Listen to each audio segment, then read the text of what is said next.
Apostate. Only one word describes Bilqis Sheen. Apostate, a defector of Islam. I am Khalid Sheikh. I am the former Minister of Interior for Pakistan and the former husband of Bilqis Sheikh. Bilqis was once a shining star in Pakistan. She was born to a wealthy Pakistani family with a 400-year history living in the foothills of the Himalayas. As my wife, she hosted diplomats and industrialists from all over the world.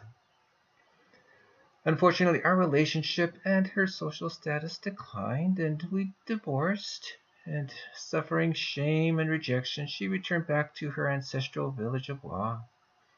There she became a recluse who secluded herself amongst her flowers. But Bilqis made things so much worse. She started to question the teachings of the Quran and started reading the Bible.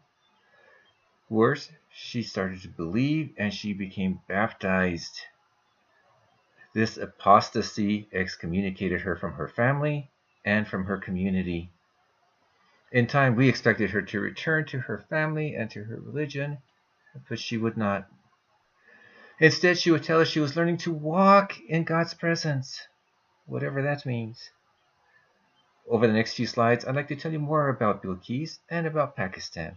Next slide, please.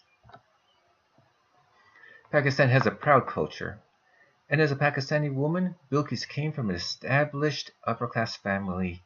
She had wealth, she had family land, she had a deep family history that prospered in the region. She enjoyed loyal servants who served her family for generations. As a longtime resident in Wa, she was raised in the teachings and the customs of Islam. She began to learn Arabic and the Quran at the age of 4 years, 4 months, and 4 days, as is our custom. Her father would take her to the mosque and she would revel in the grandeur of everything she saw. Being a member of the elite social class, Bilqis was well known in the small village of Wa. Next slide, please. Our culture has many symbols. For example, we have many aunts and uncles. They're not blood relatives, but whoever's older, we call an aunt and an uncle. This shows that we belong to a larger community and that we have an obligation to that community. Another symbol is property and wealth. This symbolizes that we're part of the elite social class and that we're due the respect that this status provides. We also have a morning Muslim call to prayer. This represents the religious authority Islam has over each of our lives. Next slide, please. From Bilqis' story, there are several things we can learn. First, Pakistan is a collectivist culture. Both Pakistan and Islam, we require absolute loyalty from its citizens. A person's actions reflect the whole community, and we are expected to act in according to social norms. Additionally, we cherish our heritage. Islam was founded 1,500 years ago, and we respect the history of our families, and we don't do anything to tarnish the name of our ancestors. So you see, we are a time-oriented culture that honors its past. Lastly, we hold to a hierarchical culture. We're taught to defer to those of a higher status.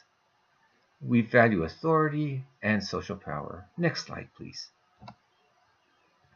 In conclusion, let me share with you these final thoughts. Once I heard the Christian Bible says I have lost all things and count them as rubbish in order that I may gain Christ. These words, they remind me of Bilqis. She once cried out, "Oh, Father, my Father!" Bilqis presumes to know God in such a way that she can call him Father. In doing so, she has abandoned everything she once held dear, all so that she can now cling to the one she holds dear. You see, at the risk of losing everything, Bilqis has dared to call him Father.